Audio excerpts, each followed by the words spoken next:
आपको चॉकलेट पसंद है ना? ये मेरे लिए है। हाँ बेटा।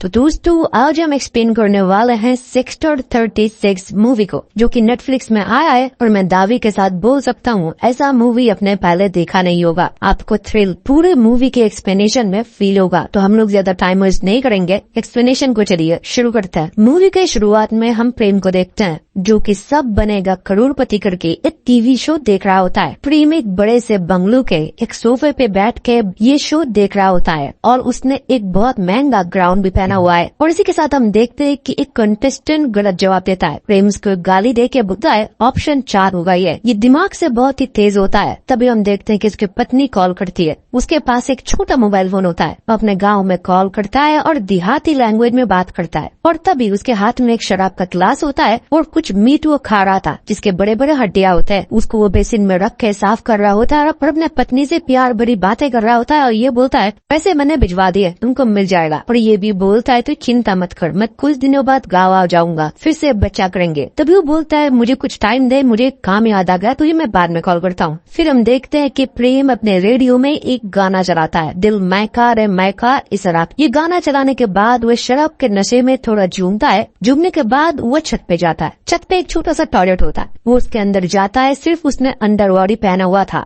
और हम सामने देखते हैं एक छोटी बच्ची जो कि स्कूल ड्रेस में होती है पर वो अनकॉन्शियस होती है। फिर हम प्रेम के पास कुछ चाकू छुरिया देखते हैं। फिर हम देखते हैं कि गाना तेज होता जाता है और हमको दूर से एक सीन दिखाया जाता है जहाँ पर हमको देखने को मिलता है कि चाकू छुरी से प्रेम उस लड़की की बॉडी को काट रहा होता है। ये सीन बहुत ही भयानक है और जो टॉयलेट है उसके अंदर गाढ़ा लाल खून जा रहा होता है और प्रेम एक के बाद एक जॉब करते जाता है और उसकी साउंड हमको सुनाई देता है। इतना घिनौना होता है ये। फिर हमको रामचरण पांडे को दिखाया जाता है जो कि एक ईसाई होता है। वो अपने घर पे अपने पूज्य पिताजी को प्रणाम करता है, उसी के साथ भगवान को। और उसी के साथ हमको उनके फैमिली भी दिखाए जाते हैं। उनका एक छोटी लड़की और वाइफ होती है, सुखी परिवार। और हमको वॉइस ओवर में सुनाई दे रहा था कि उनके पूज्य पिताजी हमेशा ये चीज मानते थे, न्यूटन के third law, every action there is an equal and opposite reaction. अब जो भी काम करोगे उसके रिएक्शन कुछ ना कुछ आएंगे। फिर हमको देखने को मिलता है कि वो अपने बेटी को स्कूल में छोड़ते हैं और इसी के साथ फिर वो स्टेशन में घुसता है और हमको साइड में एक बोर्ड लगा दिखाया जाता है जहाँ पर लिखा हुआ था मिसिंग एंड बहुत सारे बच्चों के उधर फोटो लगे हुए थे। और आप लोगों को शायद ये लग रहा होगा कि ये बहुत ऑनेस्ट ऑफिसर है, पर मैं आपको बता दूं, जो पहले आप सुन रहे थे न्यूटन के थर्ड लॉ के बारे में, ये इसी बारे में था कि आप अगर कुछ डेयरिंग करोगे या कुछ सिस्टम से अलग जाके करने की कोशिश करोगे तो आप फंसोगे। तो न्यूटन के थर्ड लॉ को इन्होंने सिस्टम का नाम दिया। सिस्टम में रह के आप कुछ भी करोगे अपने ऊपर वालों से तो आपको रिएक्शन भुगतना पड़ेगा। ये रिएक्शन भुगतने के लिए पांडे जी कभी तैयार नहीं है। वो हमेशा सिस्टम के दायरे में रख के ही काम करते हैं। मतलब सिस्टम के अंदर जो कुछ भी करप्शन होता है उनमें से ये भी एक पार्ट है। तभी हम देखते कि स्टेशन में पहुंचते हैं, उनके 2 कांस्टेबल उनसे अच्छे से बात करते और चाय लाने के लिए चले जाते। और हमको देखने को मिलता है कि एक पिता आए थे, अपनी छोटी बच्ची जो कि महज 15 साल की है और स्कूल जाती थी। स्कूल के बस से जब लौट रही थी वो मिसिंग हो गई। तो उसके पिता चाहते हैं कि उसकी आज एफआईआर लिखा जाए क्योंकि कंप्लेन करे हुए बहुत टाइम हो चुका है। आज उसका बर्थडे है, वो स्कूल में फर्स्ट आई है। वो आदमी रो रहा होता है और ये बोल रहा होता है मेरी बेटी का एफआईआर ले लीजिए। पांडे जी बोलता है हम एफआईआर किसके ऊपर करें, आप ही हमारी वर्दी पहन लीजिए, अगर आप हमें काम सिखाएंगे तो। ऐसे नहीं होता, हम ऐसे ही एफआईआर नहीं लिख सकते। आपके पास फोटो है ना, आप स्टेशन में चिपका के चले जाइए, हम बाहर जाके भी चिपका देंगे, ढूंढने की कोशिश कर रहे हैं, पर अब ऐसा मत करिए। और आपको पता है हमारे ऊपर कितना प्रेशर है। राजीव कैंप से आज तक तो ये बच्ची पहली बार लापता नहीं हुई है, इससे पहले बहुत हुआ है। आपको पता है ऐसा होता है, आपके बच्चे मिल जाएंगी, हम लोग ढूंढ रहे हैं। और इसी के साथ उनको थोड़ा पैसा देता है बच्चे की बर्थडे सेलिब्रेट करने के लिए। पता नहीं पैसा इसने क्यों दिया। फिर हमको राजीव चौक का क्षेत्र दिखाया जाता है जहाँ पर हम कुछ बच्चों को देखते हैं जो कि क्रिकेट खेल रहे होते हैं और एक बॉल नाले में जाके गिर जाता है। ये राजीव चौक क्षेत्र जो है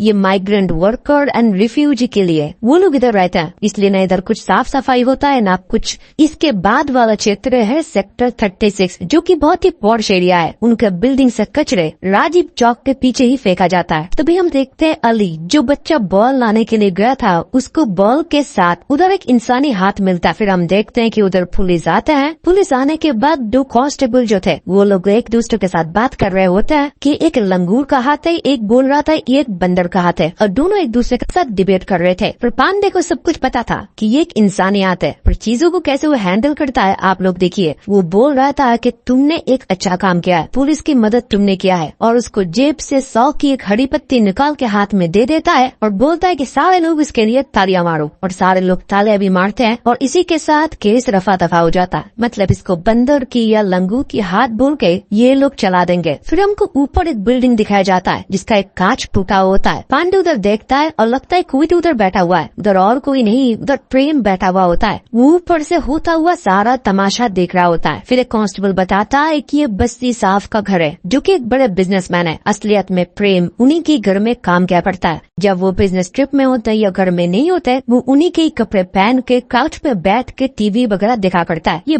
बहुत शातिर है। फिर हमको उसी दिन रात को दिखाया जाता है अली करके जो लड़का होता है जिसने बॉल उठाया था और पांडे ने शाबाशी दिया था, उसके पापा लेट से घर आते हैं और अंडा लाना वो भूल गए थे, इसीलिए अपने बच्चे को पैसा दे के बोलते हैं कि तू जाके अंडा ले आ। बस्ती का एरिया था, रात का टाइम था। वो बच्चा बस्ती के पीछे का रास्ता पकड़ता है शॉर्टकट लेने के लिए। वो थोड़ी दूर जाता है, तभी हम देखते हैं कि उसे कोई पुकारता है, और वो और कोई नहीं, हम देखते हैं कि नीचे बैठा हुआ एक चद्दर ओढ़े प्रेम था। वो बच्चे को 2 चॉकलेट की लालच देता है, और बच्चे जब सामने आते हैं और चॉकलेट उठा लेता है, वो बच्चे को किडनैप कर लेता है। फिर वो बच्चे को बस्ती साहब के घर ले जाते हैं, और हम देखते हैं कि उसने फिर से एक अंडरवेयर पहन के रखा हुआ था, और अली को उसने बात दिया था। अली बोलते हैं कि मेरे पापा तुम्हें गोली मार देंगे, उनके पास गन भी है। तभी प्रेम मुस्कुराता है और बोलता है, बेटा ये बड़े बड़े पिक्चरों में होता है, असलियत में ऐसा नहीं होता। तुम हो कौन, तुम्हारी पहचान क्या है? तुम असलियत में गार्ड के लड़के हो जो कि एक रिफ्यूजी इलाके में रहते हैं। तुम जैसे अली कितनी भी गायब हो जाए किसी को कोई भी फर्क नहीं पड़ता। अगर तुम किसी बड़े अफसर के बेटे होते तो मुझे फर्क पड़ता। तुम जैसे लोग तो आए दिन गायब होते रहते हैं। तुम लोग बने ही हो गायब होने के लिए। तुम क्या सोच रहे हो तुम्हारे पापा मुझे ढूंढ लेंगे?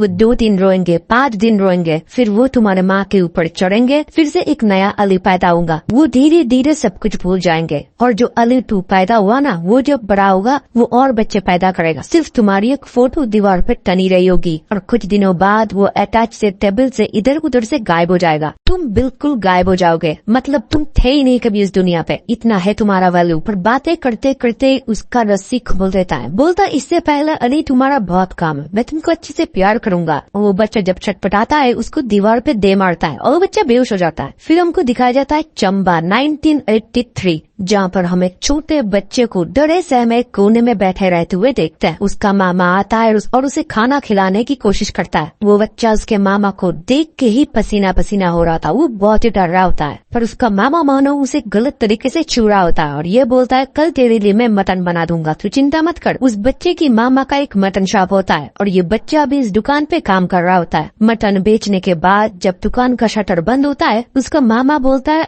अब तुम मुझे खुश कर। उसको मॉलेस्ट करने की कोशिश करता है, पर वो बच्चा एक चाकू उठा के उसके मामा को बहुत बुरी तरीके से मार डालता है। फिर हम रात को देखते हैं जब प्रेम खाना बना रहा होता है, तब छोटा लाला का एक फोन आता है। ये कंपाउंडर होता है। प्रेम फ्रिज से कुछ तो निकाल के उसको देता है और उसे बोलता है कि इसे बेच के अच्छा पैसा आएगा। तब वो कंपाउंडर बोलता है इतने पैसे का तू क्या करेगा? वो तब बोलता है कि बाकी अमीर लोग जो करते हैं, वो पैसे से मैं मेरे बेटी को अच्छे स्कूल में भर्ती कराऊंगा, बड़े बड़े बंगले बनाऊंगा, मेरी बीवी के साथ मैं हनीमून मनवाऊंगा। पैसा ही भगवान होता है भाई, तू भी तो ये सब कुछ पैसे के लिए ही कर रहा है। फिर उधर से कंपाउंडर चला जाता है। फिर हमको छत वाला टॉयलेट देखने को मिलता है, जहाँ पर खून बूंद जितना भी पड़ा हुआ होता है वो प्रेम साफ करता है, और बॉडी पार्ट्स को काटने के बाद वो छोटे छोटे थैली में भरता है और गटर में डाल देता है। फिर हमको कर्नल हरियाणा दिखाया जाता है, जहाँ पर हम बस्सी साहब को देखते हैं, जो कि वही बिजनेसमैन है जिसके बंगलों में प्रेम नौकर बन के काम कर रहा है। बस्सी साहब को देखते हैं जो कि अपने ग्रैंड डॉटर के साथ मॉलेस्टेशन करने की कोशिश कर रहा है। वो छोटी बच्ची बोले जा रही होती है कि मेरे कपड़े मत उतारो। तभी हम देखते हैं उसके वाइफ आ जाते हैं, पर बस्सी उसे बोलते हैं कि ये तैयार ही नहीं हो रहे, इसके माँ बाप कितने बिजी है। तब वो बोलती है कि मैं तैयार कराता हूँ, दादू को ज्यादा परेशान मत करो,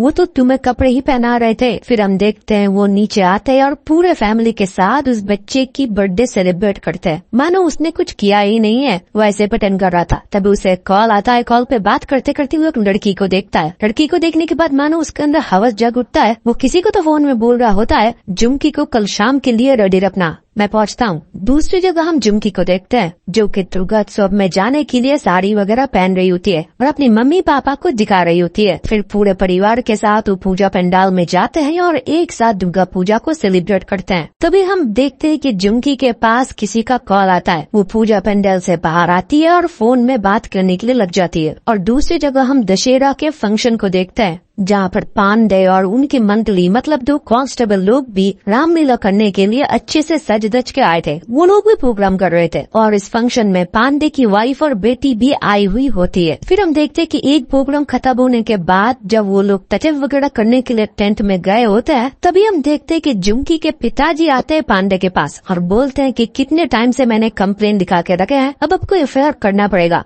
पांडे तब बोलता है आप कल चौकी आ जाइए, मैं लिख दूंगा। तब वो बोलते 4 दिन से आप एक ही बात कर रहे हो, कल आप चौकी आ जाओ। अगर आपके खुद के बेटी के साथ ये होता तो आपको पता चलता। तभी पांडे को गुस्सा आता है और ये बोलता है बेटी को पैदा करने के लिए मैं बोला था, नहीं बोला था ना, तुम्हारे बेटी को तुमने खुद पैदा किया, अब वो कहाँ गई है उसे ढूंढने की रिस्पॉन्सिबिलिटी भी तुम्हारी है। तब उसके पिता बोलते हैं मुझे पता है, बस्सी साहब के घर वो गई थी, फिर वो वापस नहीं लौटी। तो वो बोलता है तो बस्सी साहब के घर जाओ और उनसे पूछो मेरे पास तुम क्यों आए हो, और आइंदा मेरी बेटी का नाम तुम्हारे मुंह पे भी आया ना तो मैं तुम्हारा मुंह तोड़ दूंगा। फिर गुस्से में उधर से वो निकल जाता है और प्ले खत्म भी हो जाता है। तभी हम देखते हैं कि उसको ख्याल आता है उसका बेटी किधर है। उसके पत्नी से जब वो पूछता है वो बोलती है कि वो अपने दोस्तों के साथ सुसु करने के लिए बाहर गई है। तब वो बोलता है ये एक मेला है, तुमने क्यों अकेला छोड़ दिया है, शहर से बच्चे कितने गायब होते हैं तुमको पता नहीं, इतनी रिस्पॉन्सिबल तुम कैसे हो सकते हो। तभी हम देखते हैं कि उस मेले में प्रेम आया हुआ था और एक शिकार ढूंढने के लिए वो अपने फेस पे एक रावण का मास्क लगा लेता है। और दूसरी जगह हम उस कंपाउंडर को भी देखते हैं जो कि अपने एम्बुलेंस के साथ उधर खड़ा हुआ होता है, मतलब ये दोनों मिले हुए हैं। फिर हम देखते हैं वो बच्ची जब सुसु कर रही होती है प्रेम उधर से उसे उठा लेता है। पांडे फिर उधर उधर देखता जाता है पर उसकी बेटी उसे कहीं भी नहीं दिखता। तब वो नोटिस करता है कोई तो उसके बेटी को किडनैप करके लेके जा रहा है। वो पीछे भागता रहता है और तभी हम देखते हैं कि एम्बुलेंस में जो कंपाउंडर वो एम्बुलेंस की लाइट और साउंड ऑन कर देता है और इससे प्रेम सतर्क हो जाता है और बच्ची को नीचे लिटा के वो भाग जाता है। पांडे 2 कांस्टेबल के हवाले बच्ची को करके और पत्नी के साथ उस एम्बुलेंस में हॉस्पिटल भिजवा देता है जो कि उस कंपाउंडर का ही होता है। और वो खुद जाता है प्रेम के पीछे पर प्रेम का शक्ल उसने देखा नहीं था। वो भागता जाता है पर प्रेम को वो पकड़ नहीं पाता। नीचे फिर वो थकार के गिर जाता है और प्रेम उधर से भाग के चला जाता है और बस्सी सर के घर में जाके वो दरवाजे को ताला लगा देता है और कुछ तो कैसेट्स वगैरह वो एक बैग में डाल के किसी को फोन करता है कि ये अपने घर में रखवा रहा हूँ, ये मत पूछना के अंदर क्या है। और दूसरी जगह हम देखते हैं कि पांडे जब थकार के बैठा हुआ होता है वो साइड में वही मिसिंग बच्चों का पोस्टर लगा हुआ था। तब उसे मानो अंदर से कुछ फील हो रहा था। फिर उधर से वो हॉस्पिटल जाता है अपनी बच्ची को देखता है। तब उसके पत्नी मानो उसके पुलिस होने पे एक कलंक है ये करके उसे धिक्कारता है और ये बोलता है तुम दूसरों के बच्चे को कैसे ढूंढोगे जब तुम खुद के बच्चों को नहीं बचा पा रहे हो, मुझे चाहिए उसका कातिल, उसने गुड़िया को हाथ कैसे लगाया। और पांडे मानो तब खुद के नजर में बहुत गिर चुका था। जब अपनी बच्ची पे बात आई तब उसका जमीन नहीं मान रहा था, उसे अभी वो किलर चाहिए था किसी भी हालत में। फिर हमको दूसरे दिन देखने को मिलता है, हम देखते हैं कि एक माँ फोन में बात कर रही होती है और ये बहुत बड़े खानदान की होती है और एक नौकर उसी के बच्चे को दूध पिला रही होती है पर वो बच्चा पी नहीं रहा था। उसकी माँ तब बोलती है ये कोई गाड़ी नहीं है कि तुम पेट्रोल डाले जा रहे हो, इसको अच्छे से पिलाओ। तभी हम देखते हैं कि स्कूल गाड़ी आ जाता है और माँ को सिया करके बच्चा गाड़ी की तरफ बढ़ी रहा होता है तो 2 बाइक वाला आते हैं और इस बच्ची को किडनैप करके लेके चले जाते हैं। ये एक बहुत बड़ी केस था क्योंकि ये बड़े बिजनेसमैन का बच्चा था, वो किडनैप हो चुका है। डीएसपी सर अपने टीम वीम के साथ लग चुके हैं इस बच्चे के कातिल को ढूंढने के लिए। इंटरव्यू के ऊपर इंटरव्यू आ रहा है पर चुंकी के बारे में किसी को पता ही नहीं। पर हम देखते हैं कि पांडे जी सीधा जाते हैं बस्सी सर के घर में। वो जाते ही देखता है कि बस्सी साहब जो है ब्रेकफास्ट कर रहा होता है और दरवाजा खोला है प्रेम ने। वो अभी एक नौकर के गेटअप में ही है। बस्सी साहब टीवी में देख रहे होते हैं जो बच्चा किडनैप हुआ है बड़े बिजनेसमैन का, उसी का न्यूज और वो केस जो डीएसपी संभाल रहा होता है उसका इंटरव्यू देख रहा होता है। तभी पांडे चुंकी के बारे में पूछता है पर बस्सी मानो उसके बाद उतना ध्यान नहीं देता। वो बोलता है तुम्हारे जो डीएसपी सर है ना, मैं और होम मिनिस्टर की जो लड़का है, हम तीनों बैचमेट्स थे, हमने कॉलेज में बहुत मस्ती किया और क्या क्या कांड किया है मैं तुमको क्या बताऊं। मतलब वो अपने पावर को जाहिर करने की कोशिश कर रहे थे। इतना तो पांडे को पता है कि जहाँ पर वो फिर रहा है वो बहुत बड़े लोग है, उसको कुछ भी हो सकता है और उसकी पोस्ट बचेगी भी नहीं। तभी हम देखते हैं चुंकी की पापा अचानक घर के अंदर आ जाते हैं और बोलते हैं कि इसने मेरे बेटी के साथ बलात्कार किया है और उसे मार दिया है, मुझे मेरी बेटी वापस चाहिए। और मुझे तो लगता है सर आप खुद भी बिक चुके हो और पैसे की सेटिंग करने के लिए आप इधर आए हो और बहुत गाली भी देते हैं। तब बस्सी चीख खड़ा होता है और ये बोलता है मेरे घर में आके तुम मुझे ही गाली दे रहे हो, असलियत में वो एक प्रोस्टिट्यूट है और हर महीने मैं इसके पापा को 30,000 रुपीज देता था और उस दिन वो आई नहीं, इससे ज्यादा मैं कुछ भी नहीं बता सकता। तभी पांडे भी मानो हैरान हो जाता है कि उसके बाप ही उसका दलाल था। तब उसका बाप एडमिट करता है कि वो अपने बेटी को यूज करता था, मतलब बेचता था पैसों के लिए। पांडे फिर उसे एक के बाद एक थप्पड़ मारता है और ये बोलता है बाप का मतलब भी तुझे पता है, तेरी बेटी मर चुकी है या कहाँ पर है, मैं उसको ढूंढ के लाऊंगा, पर तू इस घर के इर्द गिर्द मुझे दिखना मत, नहीं तो मैं तेरे बारे में पहले एफआईआर करूंगी। फिर हम देखते हैं बस से डीएसपी को कॉल कर देता है और पांडे के बारे में बता देता है। फिर ऑफिस में जाने के बाद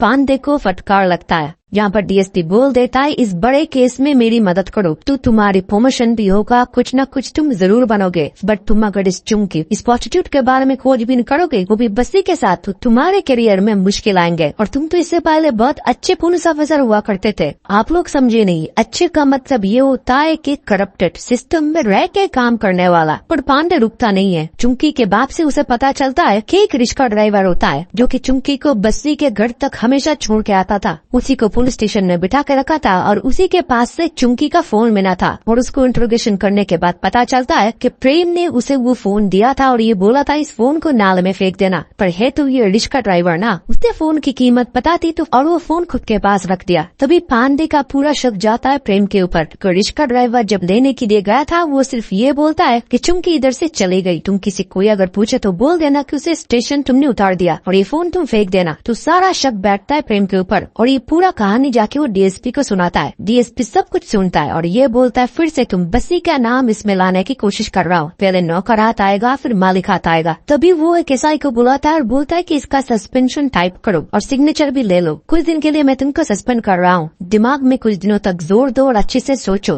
तुम्हारे लिए फायदेमंद क्या है, सिस्टम के साथ काम करना या सिस्टम के खिलाफ काम करना। सस्पेंशन होने के बाद वो नजर रखना शुरू करता है प्रेम के ऊपर। वो देखता है कि प्रेम उस कंपाउंडर के साथ घुलता मिलता है, फिर वो कंपाउंडर को थोड़ा थोड़ा फॉलो करता है। आज हम देखते हैं कि वो और उसका एक कांस्टेबल ऊपर बैठकर दारू पी रहा होता है। वो बोलता है सर आपका सस्पेंशन हटने वाला है, नया डीएसपी आएगा और उनका तो अलग का पोस्टिंग हो गया। तब वो बोलते हैं नहीं, उन्होंने वो रिच बिजनेसमैन का केस सॉल्व कर लिया ना, इसलिए उनका प्रमोशन हो गया। तब वो कांस्टेबल पाठक बोलता है सर आप भी तो अच्छे से काम कर रहे थे, तो क्या हुआ है आपको? तब वो बोलते हैं मैंने अच्छे से काम नहीं किया अभी तक, मैं अब करूंगा, तुझे पता है ना कि हमारे बच्चे के साथ क्या हुआ? तब पाठक बोलता है हाँ मुझे पता है। तभी हम देखते हैं उस कंपाउंडर को जो कि बाहर के एक हॉस्पिटल से बाहर आ रहा होता है। तभी पाठक बोलता है हमको शुक्रिया तो उस कंपाउंडर का करना चाहिए, एम्बुलेंस लेके वो राम मेले के बिल्कुल बाहर खड़ा हुआ था। तभी मानो पांडे का दिमाग घूमता है और वो कंफर्म हो जाता है कि प्रेम और ये कंपाउंडर मिला हुआ है। तो उस कंपाउंडर को उसी की हॉस्पिटल से ये दोनों किडनैप करते हैं